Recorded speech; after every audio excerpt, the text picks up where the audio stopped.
Olá, pessoal! Estamos aqui mais uma vez no canal do YouTube da Eletrionco.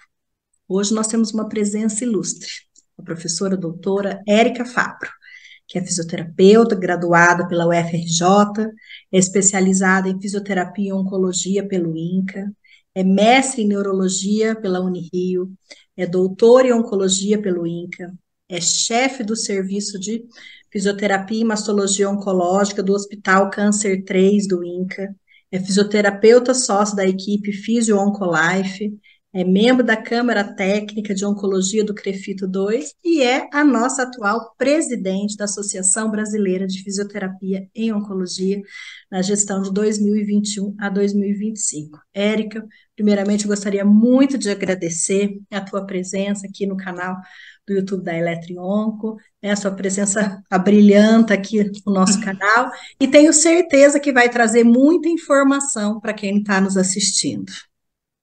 Obrigada, meu amor. Obrigada, Laura. Eu agradeço também a Ju. Ela não está aqui hoje com a gente, mas eu agradeço ela também. É um prazer estar com vocês, que são professoras que eu admiro, que volta e meia estão lá me ajudando também no WhatsApp. Toda vez que eu preciso tirar dúvida de alguma coisa, a gente está sempre, por mais tempo que tenha de formada, a gente sempre tem dúvida de alguma coisa, né? Então, prazer imenso estar aqui podendo trocar e trazer um pouquinho do que eu tive de experiência nesses últimos tempos, em relação, pelo menos nos últimos 4 anos, que eu me mergulhei um pouquinho no seroma, né, para poder dividir isso com vocês e para todo mundo que está nos assistindo, que vai nos assistir a partir de Muito agora. bacana. A gente estava conversando aqui, né, que fisioterapeutas oncológicos não são tantos assim no Brasil, né, que é uma especialidade ainda que está crescendo, se desenvolvendo, as pessoas estão descobrindo.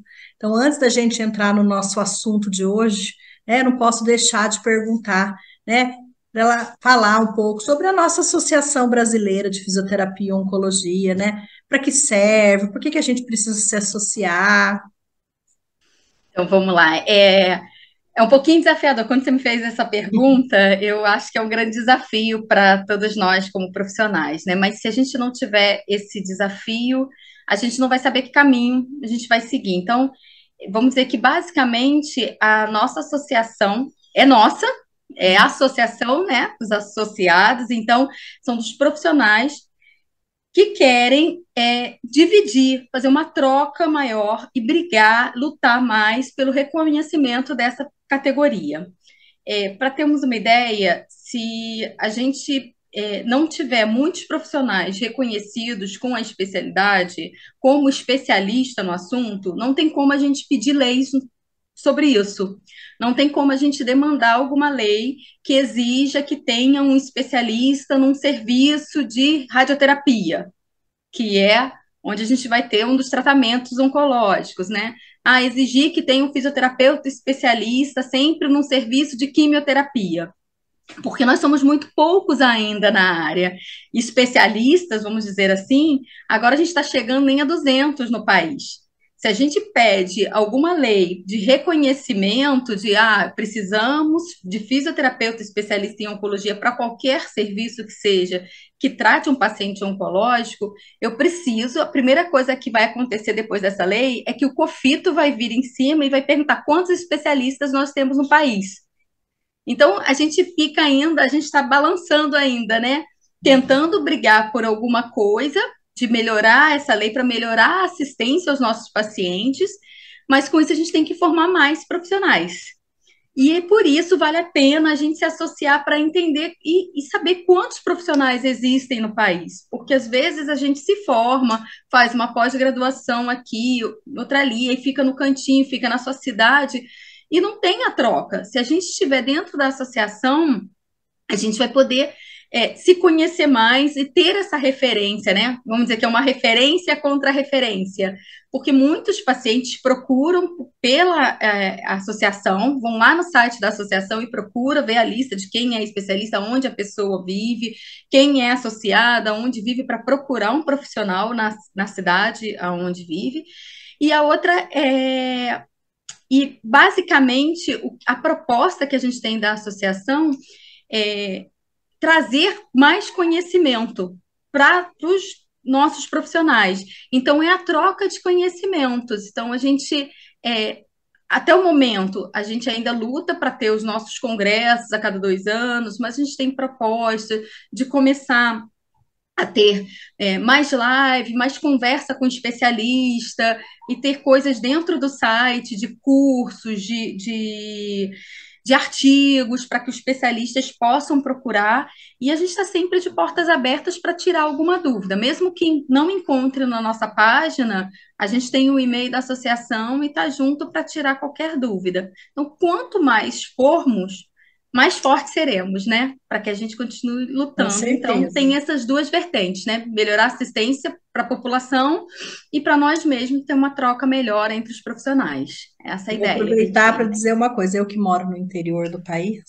né, que não estou num grande centro, e tal, a associação é muito bacana, né, porque é uma maneira da gente se conectar, né, se você fica sozinha ali no seu serviço, na sua universidade, a associação dá essa possibilidade aí de pensar que você está trabalhando, mas que tem outros colegas fazendo o mesmo serviço e lutando aí pela melhora da qualidade de vida, funcionalidade, né, de fisioterapia e oncologia. Então, pessoal, quem está nos assistindo aí, dá uma olhada, a associação tem um site, tem um Instagram, né? Passa a seguir lá que vocês não vão se arrepender.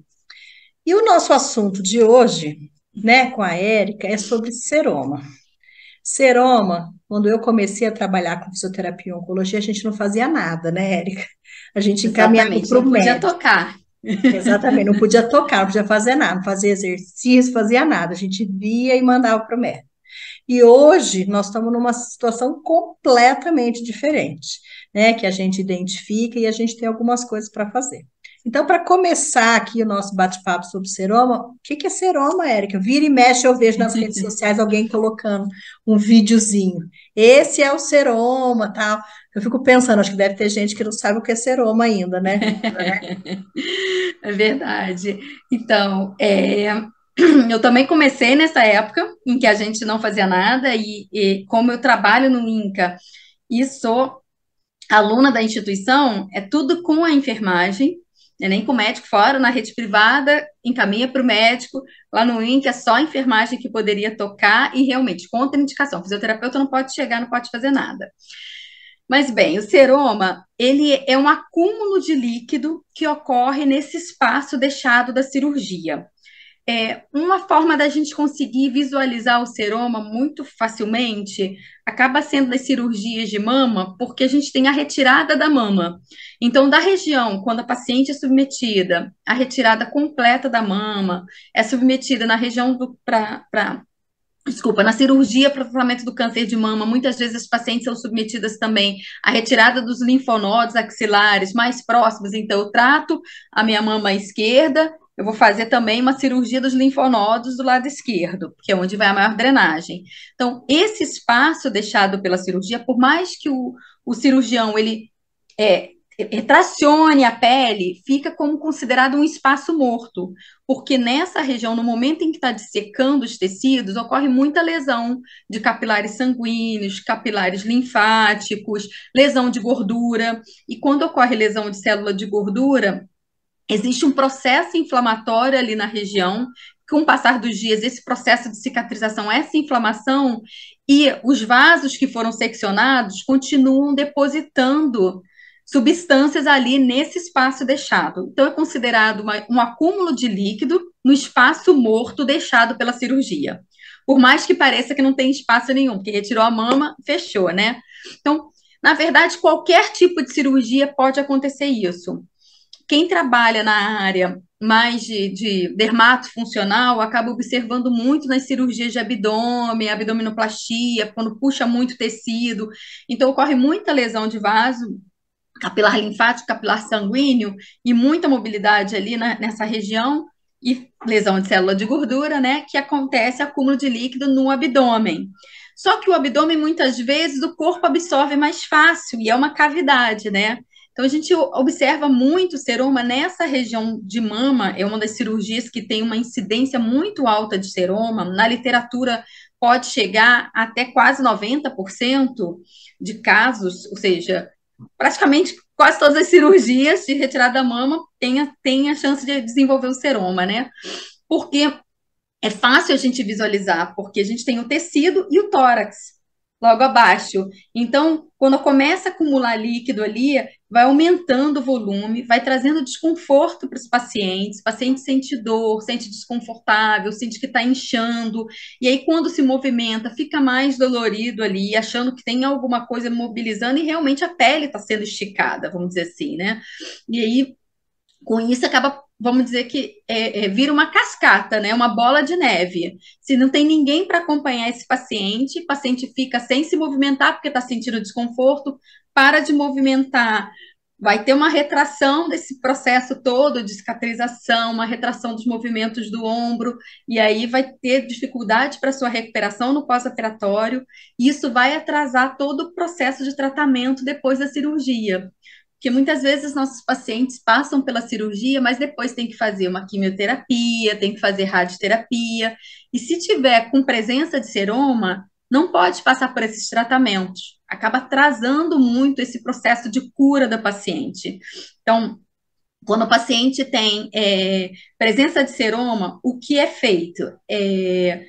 Como conduta, hoje em dia não existe um tratamento, vou dizer para você, fez aquele tratamento que isso vai curar o seroma. Na verdade, o seroma, como é o corpo que está depositando o líquido ali, o que se espera é que o corpo passe a absorver esse líquido e não produza mais. Então, o próprio organismo é que vai se reorganizar para não ter tanto depósito de substância na região. Então, vamos imaginar que a gente está acumulando seroma na região aqui da mama, então acumulou ali líquido, com o passar do tempo que se espera que o corpo absorva isso. Só que se tiver um acúmulo muito maior do que é suportável pelo paciente, se estiver trazendo desconforto para essa paciente ou esse paciente, porque o homem também passa pelo tratamento, né? O que são feitos, o que é proposto atualmente é conduta que traga alívio desse sintoma. Então, como protocolo em qualquer lugar do mundo, é a punção aspirativa com agulha.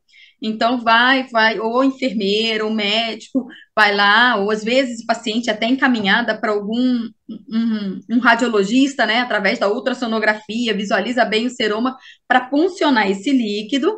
Isso vai trazer alívio para o paciente, mas não garante que o corpo vá parar de produzir. Só que a intenção é, vamos trazer alívio e vamos ver até onde o corpo vai se reorganizando, né? Então, quando a gente pensa no seroma, a gente pode classificar, como existe na literatura, em 3 graus. O primeiro grau é um que você só consegue visualizar por exame de imagem, não está trazendo desconforto nenhum para a paciente, então a pessoa pode viver a vida dela normal, que o corpo vai absorver. Da teoria, é isso que é falado. O grau 2 é o seroma que vai trazer esse desconforto que eu mencionei, que traz edema, que a pessoa sente que está pesado, que não está conseguindo se movimentar porque está dolorido. E aí a resolução para esse tipo de seroma é a punção aspirativa, como conduta de alívio. E o grau 3 é quando o seroma já passa a ser uma coisa crônica, que está funcionando semanalmente, o corpo não para de produzir e ele pode vir a fibrosar. Então, nesses casos, muitas vezes a paciente pode necessitar de um segundo procedimento cirúrgico para retirar essa fibrose, ou de uma injeção com fibrina, com talco, para ver se o organismo consegue, vamos dizer assim, colabar esses pequenos vasos para parar de minar substâncias assim para essa região, tá? Então, tudo que é feito até então, até o momento, são técnicas para trazer alívio, esperando que o corpo se reorganize. E aí, com o passar dos anos, a gente, como profissional, né, fisioterapeuta, se preocupando, Incomoda, se esse paciente, né? Exatamente, está sentindo incômodo, se ele está parando de fazer o que eu estou recomendando como exercício. Se eu sei que paciente, principalmente de câncer de mama, tem que passar por um tratamento de radioterapia depois. E para fazer a radioterapia, esse paciente tem que ter uma amplitude completa do movimento, porque tem que ficar posicionada na maca da radioterapia com uma flexão e uma certa abdução e rotação externa. Se o paciente está deixando de fazer exercício, não vai conseguir se posicionar. E aí vai atrasar também o seu processo, não só o próprio seroma, como a restrição do movimento vai atrasar o seu processo de cura. E a gente não quer isso. Fora que o seroma, o quanto estiver estendendo essa pele, pode também trazer uma decência dos pontos, né, cicatriciais, uma necrose ali, um risco de infecção, porque tem líquido ali parado. Então, assim, nesse interstício. Então, a gente começou a se preocupar, porque, como fisioterapeutas, a gente não para quieta, né? Então, a gente quer tentar ajudar ao máximo o nosso paciente. Não falando dos outros profissionais, porque a gente não sou das outras áreas, mas eu sei da nossa área, e como fisioterapeuta, a gente quer ajudar ao máximo.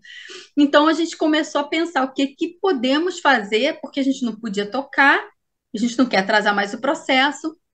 E aí, com o passar dos anos, a gente foi vendo, aí já teve pesquisa, mais de uma pesquisa, e pesquisas brasileiras que foram bem bacanas, né? Uma pesquisa foi conduzida lá até no INCA, que foi a Clarice, a doutora Clarice foi a responsável, ela é do grupo da Anke, uma aluna da doutora Anke Bergman, que foi para verificar se a orientação de exercícios ativos, seja 90 graus ou livres, se isso traria maior complicação, maior incidência de seroma, e ela observou que não teria problema nenhum. Então, atualmente, a rotina lá no INCA, eu sei que em outras instituições, muitos já faziam isso, acho que na Unifesp até já faziam isso, e a gente sempre conversava nos congressos, né? Cada um tinha uma rotina, como é que a gente vai ficar com a rotina ainda, restringindo o movimento dos pacientes no pós-operatório? Se tiver seroma, vai restringir mais ainda.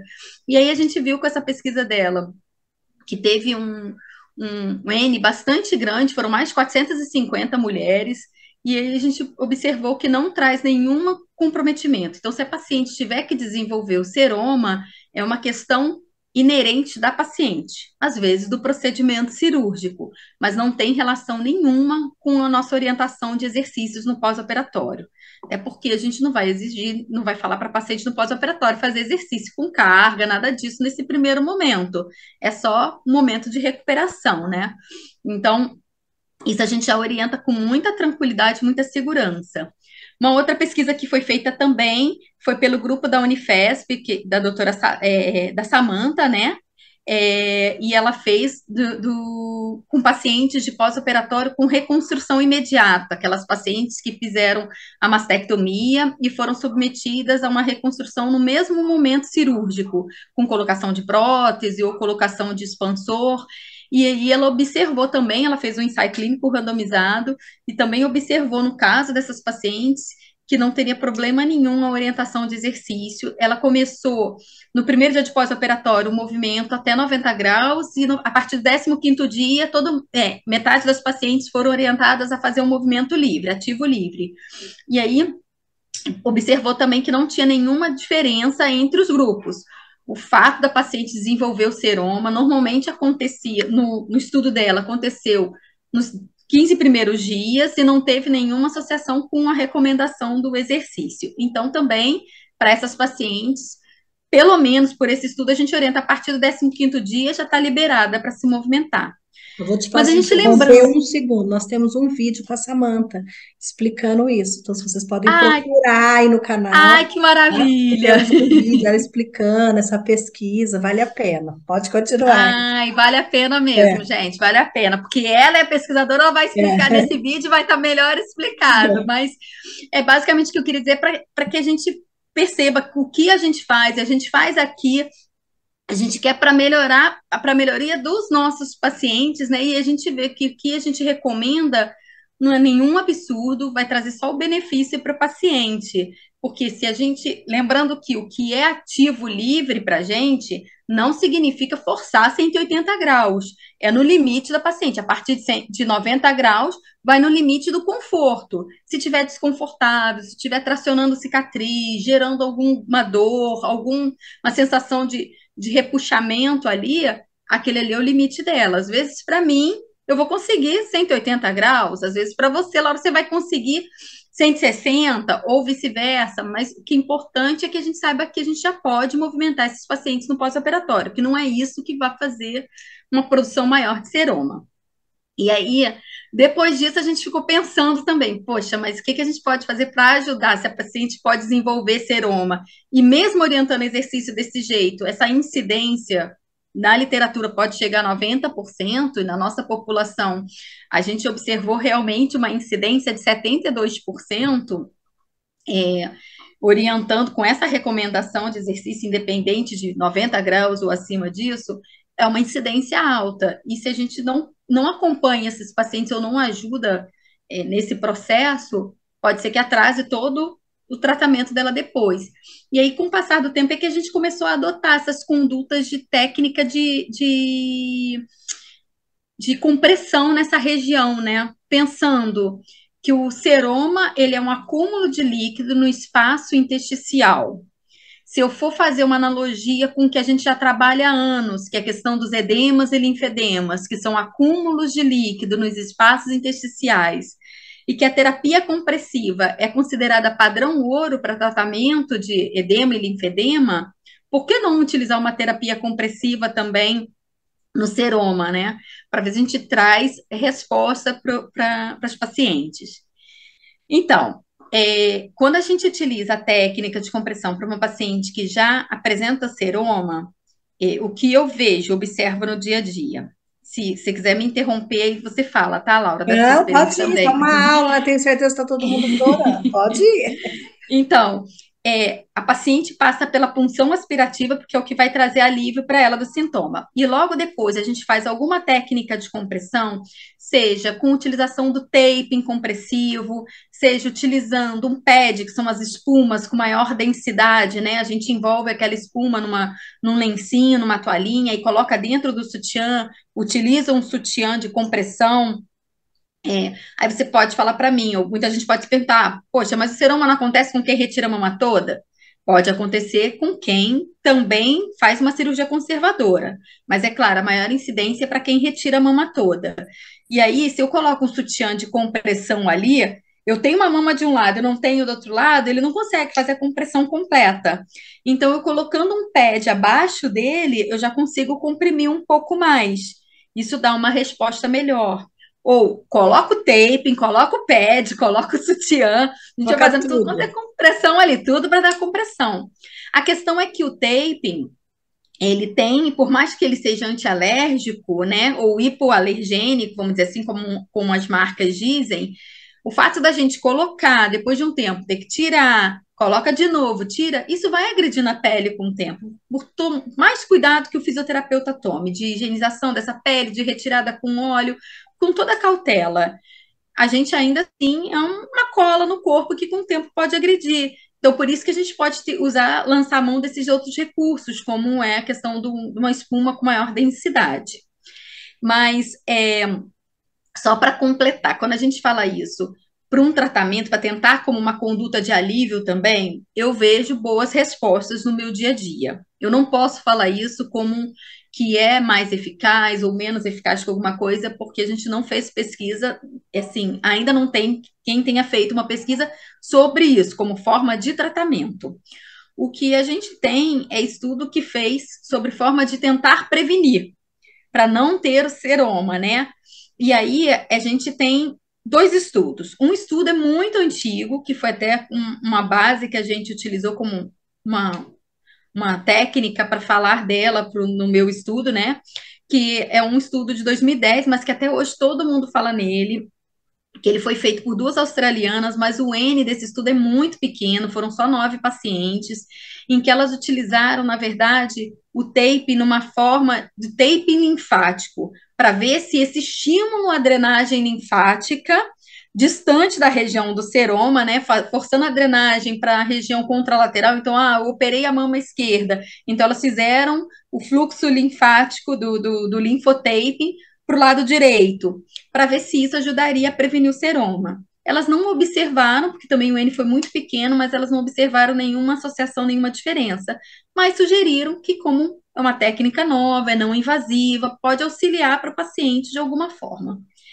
E aí a gente fez a pesquisa, que foi o meu doutorado, que eu defendi agora em julho, para verificar se o tape utilizado de forma compressiva seria eficaz para a prevenção do seroma.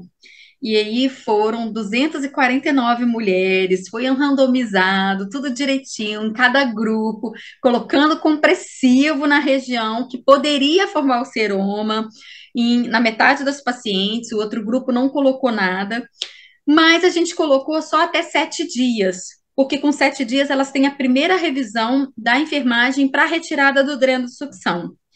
A gente deixou só 7 dias porque algumas pacientes retiram dreno com 7, outras pacientes retiram dreno com 14.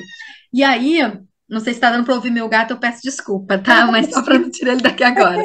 Então,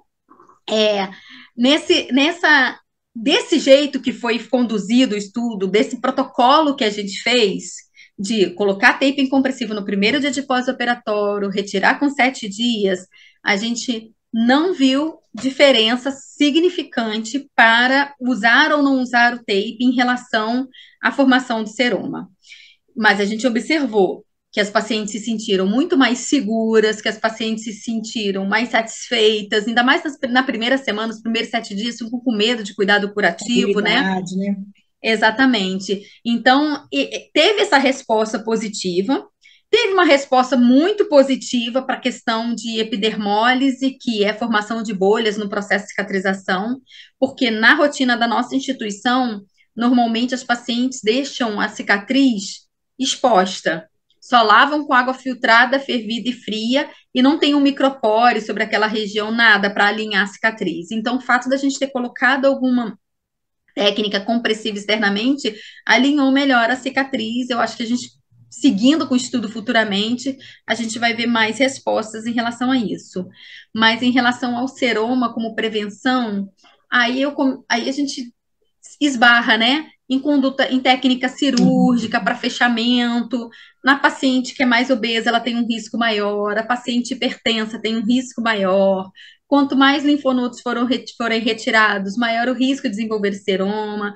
Quanto maior a mama, se ela fez uma quimioterapia antes da cirurgia. Então, tem N fatores que são fatores de risco para desenvolvimento do seroma. E aí, a gente querer remar contra essa, vamos dizer assim, não é a maré, né? Essa avalanche toda, para tentar colocar uma compressão externa e falar que isso vai poupar, realmente a gente não encontrou, sim. É muito fator envolvido, né? Mas olha, eu vou Muito dizer, fator. eu trabalho numa clínica escola, né, dentro de uma universidade, então é diferente de estar dentro, inserido, assim, num hospital do campo. E tenho usado muito a compressão para tratamento. Na verdade, eu acho que o que você trouxe, a contribuição grande do seu estudo, mostrou para todas nós que trabalhamos com fisioterapia e oncologia, assim, no pós-operatório de câncer de mama, assim, que há uma opção, né? Porque Existe, a gente exatamente. não tinha essa opção, a gente encaminhava, e a gente faz, eu faço muito aqui com os meus alunos para tratamento, e os nossos resultados são muito bacanas, como você diz, não é uma pesquisa, nada, é uma questão de assistência mesmo que a gente faz, e tanto que nós temos vários profissionais médicos que, quando aparece o seroma, já estão evitando a punção aqui e mandando para a gente fazer. Então, eu acho que isso é uma contribuição muito bacana. Eu acho que o que você trouxe nessa pesquisa mudou a nossa maneira, né, de olhar para o seroma pós-operatório. Eu acho que essa é a Isso é grande ótimo. contribuição aí do que veio. Quanta gente foi beneficiada, né?